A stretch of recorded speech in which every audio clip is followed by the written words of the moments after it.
하나님의 은혜와 사랑과 평강이 오늘 하루도 충만하기를 주의 이름으로 축복합니다.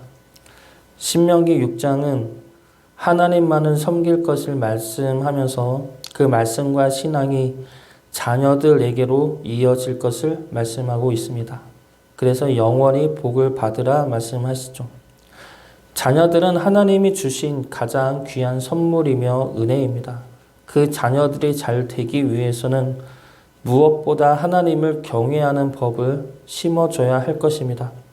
그것이 우리 자녀들이 이 세상 속에서 가장 형통하게 살 수 있는 길이기 때문입니다. 오늘 말씀에서도 모세는 자녀들을 향하여 하나님을 가르치고 하나님의 말씀을 지키게 하라 말씀하고 있습니다. 그래야 복을 누리며 오래 살 수 있다고 말을 하고 있는 것이죠. 24절 말씀 보겠습니다.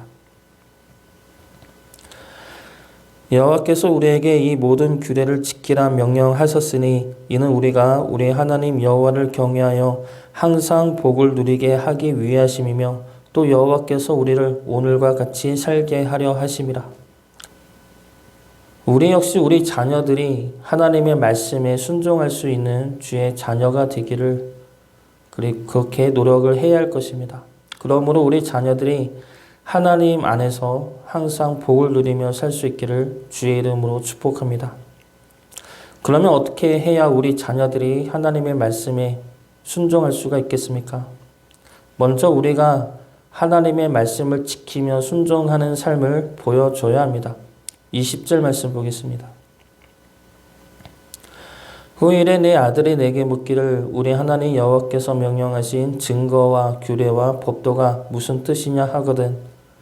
이 질문은 나중에 자녀들이 우리들에게 묻게 되는 질문이죠. 후일이라는 것은 자녀들이 스스로 생각하고 판단할 수 있는 나이를 말합니다. 그때 이런 질문을 한다는 것인데 이 질문은 하나님 말씀이 무슨 뜻이냐는 호기심의 질문이 아닙니다. 이 질문은 우리가 왜 하나님의 말씀을 지켜야 하느냐는 타당성에 관한 질문입니다. 내가 왜 하나님을 믿어야 합니까? 내가 왜 하나님의 말씀을 들어야 합니까? 이러한 질문이죠. 저도 10대 때 이러한 질문이 있었습니다. 저는 모태신앙이죠. 그래서 저에게는 종교 선택의 자유가 없었습니다. 그것이 저에게는 불만이었습니다. 그리고 이 불만은 엄마를 향한 질문으로 나오게 되는 것이죠. 내가 왜 교회 다녀야 되는데? 내가 왜 하나님을 믿어야 하는데? 하나님 안 믿어도 나는 괜찮은데 부족한 거 없는데 왜 믿어야 돼? 주일마다 교회에 가는 엄마를 이해하지를 못했습니다. 왜 주일마다 교회를 가는데 힘들면 쉬어도 되지 않아? 왜 가는데? 이러한 질문이 나오는 것이죠. 그런데 이러한 질문은 어느 누구나가 다 한 번쯤은 가져볼 만한 질문입니다. 그리고 이 질문은 불경스럽거나 안 좋은 질문이 아니죠. 오히려 아주 중요한 질문입니다. 왜냐하면 이 질문을 함으로써 부모의 믿음에서 나의 믿음으로 넘어올 준비가 되었기 때문입니다. 아직까지는 부모가 시키는 대로 하였습니다. 그것은 우리의 믿음이 아니라 부모의 믿음이죠. 부모의 믿음에 따른 훈련이었습니다. 그런데 그 훈련이 이제는 나의 고백이 될 준비가 되었다는 겁니다.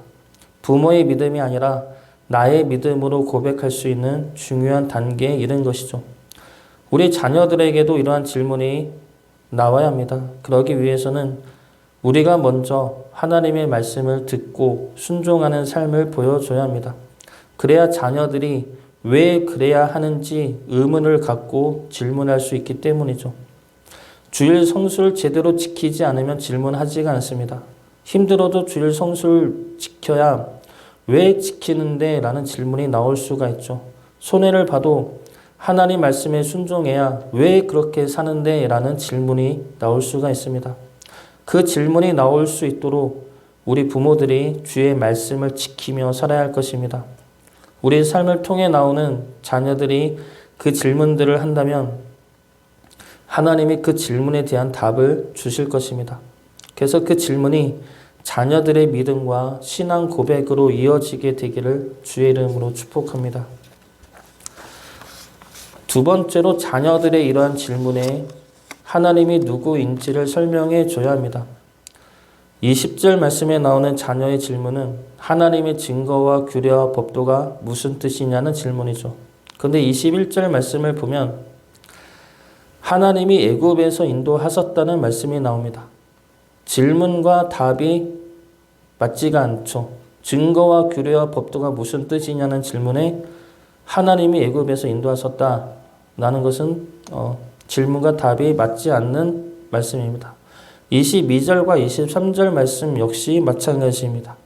법도가 무슨 뜻이냐라고 묻는데 하나님이 우리를 애굽에서 구원하시고 이끄셨다라는 말씀이 왜 필요합니까?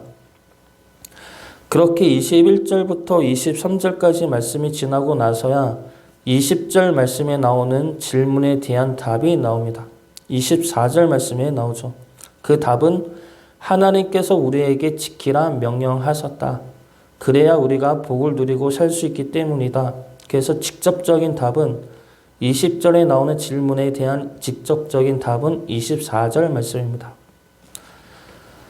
그러면 21절부터 23절 말씀은 왜 하고 있는 겁니까?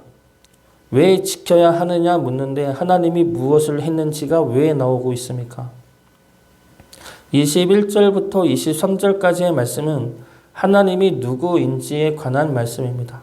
이 말씀을 하는 것은 하나님이 누구인지를 알아야 하나님의 말씀을 지킬 수 있기 때문입니다. 내가 왜 하나님의 말씀을 지켜야 합니까? 내가 왜 하나님을 믿어야 합니까? 이 질문에 바로 24절의 말씀을 한다고 생각해 보십시오. 하나님이 말씀하셨기 때문이다. 그래야 복받기 때문이다. 라고 말한다면 사춘기 자녀들이 납득을 할 수가 있겠습니까? 바로 하나님이 누군데? 라는 질문이 나오지 않겠습니까? 출애굽기에서 모세는 바로 왕에게 하나님의 말씀이니 이스라엘 백성들을 풀어줄 것을 요구합니다. 이때 바로가 이러한 말을 하죠.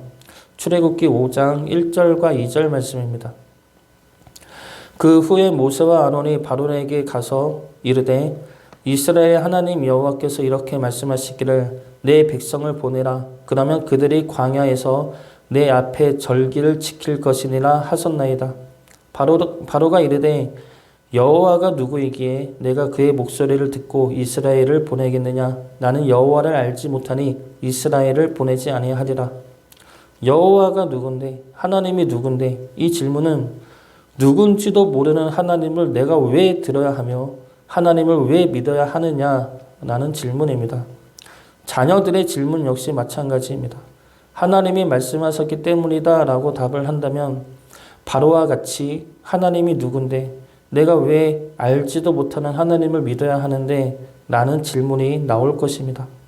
그렇기 때문에 모세는 그 질문에 하나님이 누구인지를 알려줘야 한다는 것이죠. 그것이 21절부터 23절까지의 말씀입니다. 21절에서 하나님은 우리를 구원하신 하나님입니다. 그리고 22절에서 하나님은 애굽을 심판하시는 크신 능력의 하나님이십니다. 그리고 23절에서 하나님은 우리를 이끄시고 인도하시며 가나안 땅이라는 열매를 주시는 하나님입니다. 하나님은 우리를 구원하시고 우리를 지키시는 크신 능력의 하나님이시며 우리를 이끌고 인도하시는 하나님입니다. 무작정 하나님 믿어야 한다 말하는 것이 아니라 하나님이 누구인지를 알려줘야 할 것입니다. 하나님이 누구신지, 무엇을 하셨는지, 무엇을 약속하셨는지 그것을 자녀들에게 심어줘야 합니다. 그렇게 할 때 자녀들이 나중에 하나님이 일하심을 보고 그것이 하나님의 은혜임을 알아 고백할 수 있게 될 것입니다. 하나님이 누구인지를 알려주어 우리의 믿음과 신앙이 자녀들에게도 이어지기를 주의 이름으로 축복합니다. 마지막 세 번째로 자녀들이 하나님의 말씀에 순종하기 위해서는 우리의 하나님을 알려줘야 합니다. 21절부터 23절까지는 애굽에서부터 광야까지 함께 하신 하나님에 대한 설명입니다. 하나님이 누구인지, 하나님이 무엇을 약속하셨으며 무슨 은혜를 주셨는지에 대한 설명이죠. 그런데 이 설명은 지금 모세의 설교를 듣는 이들이 경험한 하나님입니다. 그냥 말로 듣고 이해하는 하나님이 아니라 내가 직접 경험한 하나님, 내가 직접 함께한 하나님이라는 것입니다. 즉 역사 속의 하나님이 아니라 나의 하나님이라는 것이죠.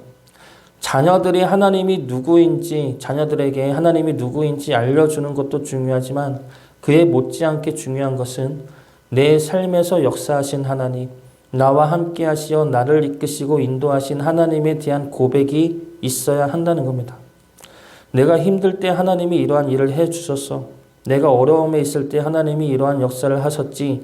내가 교만했을 때 하나님은 내 길을 막으셨고 내가 엎드렸을 때 하나님이 나를 높여주셨어. 이러한 나의 하나님에 대한 고백을 자녀들에게 전해 주어야 한다는 것입니다. 하나님은 살아계신 하나님이며 살아있는 하나님입니다. 몇천 년 전에 애굽에서만 역사하셨던 하나님이 아니라 지금 우리와 함께 하시며 우리를 통해 역사하시는 하나님입니다. 그 하나님이 후일에는 우리 자녀들의 하나님이 되실 것입니다. 우리가 나의 하나님에 대한 고백을 했던 것처럼 자녀들 역시 엄마 아빠의 하나님이 아니라 나의 하나님이라는 고백을 하게 될 것입니다. 그러므로 우리 자녀들이 우리처럼 하나님의 은혜와 축복 속에 거하며 형통한 삶을 살아가게 될 것입니다. 자녀들의 축복된 삶과 형통한 삶을 위해 하나님을 향한 우리의 믿음의 고백이 우리 삶 가운데 풍성하게 이루어지기를 주의 이름으로 축복합니다.